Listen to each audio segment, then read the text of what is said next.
seperti yang sering kita dengar di beberapa kisah pada zaman dahulu. Zaman sebelum Islam datang di Jazirah Arab disebut sebagai zaman jahiliyah, yang artinya adalah zaman kebodohan atau zaman ketidaktahuan. Sementara itu, mengapa pada masa itu orang-orang Arab disebut jahiliyah? Sebenarnya bukan karena mereka adalah orang-orang yang bodoh dalam arti sebenarnya. Secara intelektual, orang-orang Arab pada kala itu sebenarnya tergolong orang yang pintar. Karena jika dilihat dari sisi kecerdasan mereka termasuk golongan orang yang maju. Dan bisa dibilang mereka adalah termasuk orang-orang yang modern tapi pada masa itu. Karena dikatakan mereka ini menguasai tentang strategi perang, berdagang, dan yang paling terkenal adalah orang-orang pada zaman ini terkenal dengan daya ingatnya yang luar biasa, atau bisa dikatakan mereka dianugerahi dengan otak yang mudah untuk menghafal sesuatu. Maka sebutan jahiliyah di sini lebih mengacu kepada pola pikir atau akidah mereka yang benar-benar menyimpang di masa itu. Lalu bagaimanakah gambaran masyarakat Arab jahiliyah? Simak videonya sampai habis.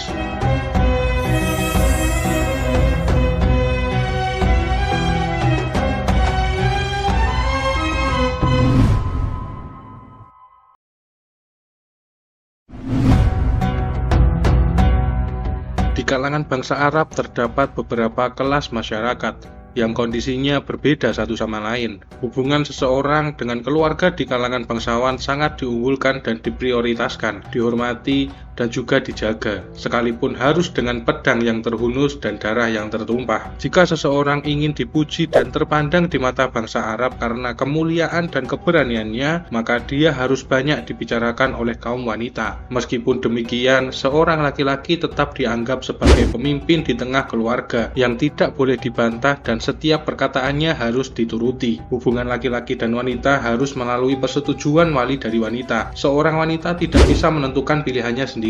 Begitulah gambaran secara ringkas kelas masyarakat bangsawan pada zaman jahiliyah. Sedangkan kelas masyarakat lainnya beraneka ragam dan mempunyai kebebasan hubungan antara laki-laki dan perempuan. Kami tidak bisa menggambarkan secara detail kecuali dengan ungkapan-ungkapan yang keji, buruk, dan menjijikkan.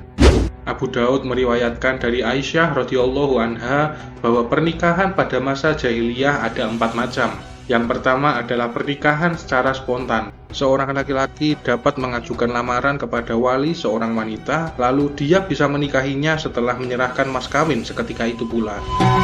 Pernikahan yang kedua adalah pernikahan istibdo. Dalam pernikahan ini, seorang laki-laki bisa berkata kepada istrinya yang baru suci dari haid, "Temuilah fulan dan berkumpullah dengannya." Di sini sang suami tidak sama sekali mengumpuli istrinya, hingga ada kejelasan bahwa istrinya hamil dari orang yang disuruh mengumpulinya. Jika sudah jelas kehamilannya, maka suami itu bisa mengambil kembali istrinya jika memang dia menghendaki hal itu. Yang demikian ini terjadi karena sang suami menghendaki kelahiran seorang anak yang baik dan pintar. Pernikahan yang ketiga adalah pernikahan poliandri, yaitu pernikahan beberapa orang laki-laki yang jumlahnya tidak mencapai 10 orang, yang semuanya mengumpuli seorang wanita, dan setelah wanita itu hamil dan melahirkan bayinya, maka selang beberapa hari kemudian dia mengundang semua laki-laki yang mengumpulinya, dan lelaki itu tidak bisa menolak jika ditunjuk oleh wanita itu. Wanita itu berkata, "Kalian sudah mengetahui apa yang sudah terjadi dan kini aku telah melahirkan. Bayi ini adalah anakmu, hai fulan." Wanita itu menunjuk siapapun yang dia sukai di antara mereka seraya menyebutkan namanya. Lalu laki-laki itu bisa membawa bayi tersebut. Pernikahan yang keempat, sekian banyak laki-laki bisa mendatangi wanita yang dikehendakinya yang juga disebut sebagai wanita pelacur. Biasanya mereka memasang bendera khusus di depan pintunya sebagai tanda bagi laki-laki yang ingin mengumpulinya. Jika wanita pelacur ini hamil dan melahirkan anak, dia bisa mengundang semua laki-laki yang pernah mengumpulinya. Setelah semuanya berkumpul, diselenggarakan undian. Siapa yang namanya keluar dalam undian, maka dia yang berhak mengambil anak itu dan mengaku sebagai anaknya. Dia tidak bisa menolak hal itu. Dan setelah Allah mengutus Nabi Muhammad SAW, semua jenis pernikahan ini dihapus dan diganti dengan pernikahan ala Islam.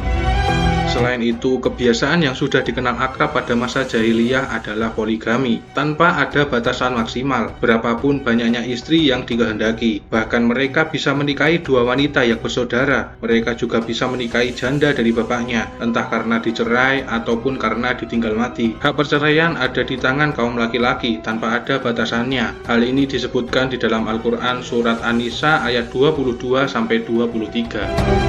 Perzinahan mewarnai di setiap lapisan masyarakat, dan hanya sebagian kecil dari kaum laki-laki dan kaum perempuan yang bisa menjaga dirinya dari perzinahan ini. Menurut persepsi umum semasa jahiliyah, perzinahan ini tidak dianggap aib yang mengotori keturunan. Namun ada pula di antara mereka yang mengubur hidup-hidup anak putrinya karena takut aib dan karena kemunafikan, dan membunuh anak laki-laki karena takut miskin dan lapar. Masalah ini telah disebutkan di dalam Al-Quran surat Al-An'am ayat 151 yang artinya, "Dan janganlah kalian membunuh anak-anak kalian karena takut kemiskinan. Kami akan memberi rezeki kepada kalian dan kepada mereka." Tetapi hal ini tidak dianggap sebagai kebiasaan yang memasyarakat, sebab bagaimanapun mereka masih membutuhkan anak laki-laki untuk membentengi diri dari serangan musuh. Pada intinya, kondisi sosial mereka bisa dikatakan lemah dan buta. Kebodohan mewarnai segala aspek kehidupan. Khurafat tidak bisa dilepaskan. Manusia hidup layaknya benda mati. Hubungan di tengah umat sangat rapuh dan gudang-gudang pemegang kekuasaan dipenuhi kekayaan yang berasal dari rakyat,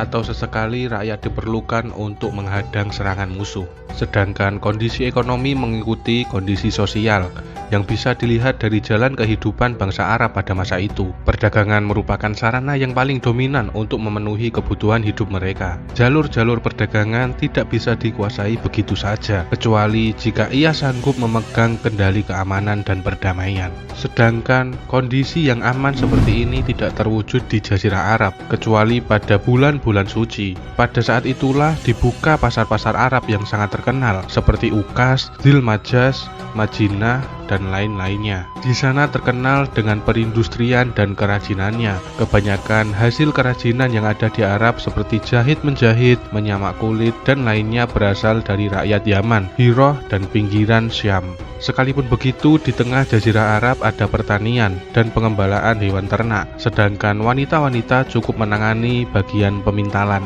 Tetapi kekayaan-kekayaan yang dimiliki masyarakat Arab bisa mengundang pecahnya peperangan. Kemiskinan, kelaparan, dan orang-orang yang telanjang merupakan pemandangan yang biasa di tengah masyarakat pada masa itu. Memang tidak bisa dipungkiri bahwa di tengah kehidupan orang-orang jahiliyah banyak terdapat hal-hal yang hina, amoralitas, dan masalah-masalah yang tidak bisa diterima akal sehat dan tidak disukai manusia. Meskipun begitu, mereka masih memiliki akhlak-akhlak yang terpuji, mengundang decak kagum manusia dan simpati. Di antara akhlak-akhlak itu adalah kedermawanan. Mereka saling berlomba-lomba dan membanggakan diri dalam masalah kedermawanan dan kemurahan hati. Saat itu ada sebuah kisah, ada seseorang yang didatangi tamu yang sedang kelaparan. Sementara saat itu dia tidak memiliki kekayaan apapun selain seekor unta yang menjadi penopang hidupnya. Namun rasa kedermawanan menggetarkan dirinya. Ia kemudian bangkit lalu menghampiri unta itu dan menyembelihnya agar bisa menjamu tamunya tersebut. Dengan hal ini mereka bisa membuat pujian dan membanggakan diri di hadapan orang lain, terutama di kalangan para penguasa dan pemimpin. Pengaruh dari kedermawanan ini, mereka biasa main judi. Mereka menganggap main judi merupakan salah satu cara mengekspresikan kedermawanan, karena dari laba judi itulah mereka bisa memberi makan orang-orang miskin. Yang kedua adalah memenuhi janji. Di mata mereka, janji sama dengan hutang yang harus dibayar. Bahkan mereka rela membunuh anaknya sendiri dan membakar rumahnya daripada meremehkan janji itu. Yang ketiga adalah pantang mundur. Jika mereka sudah menginginkan sesuatu yang di situ ada keluhuran dan kemuliaan, maka tak ada satupun yang bisa menghadang dan mengalihkannya. Yang keempat adalah lemah lembut dan suka menolong orang lain. Mereka bisa membuat sanjungan tentang sifat ini. Hanya saja sifat ini kurang tampak karena mereka berlebih-lebihan dalam masalah pemberanian dan mudah terseret pada peperangan.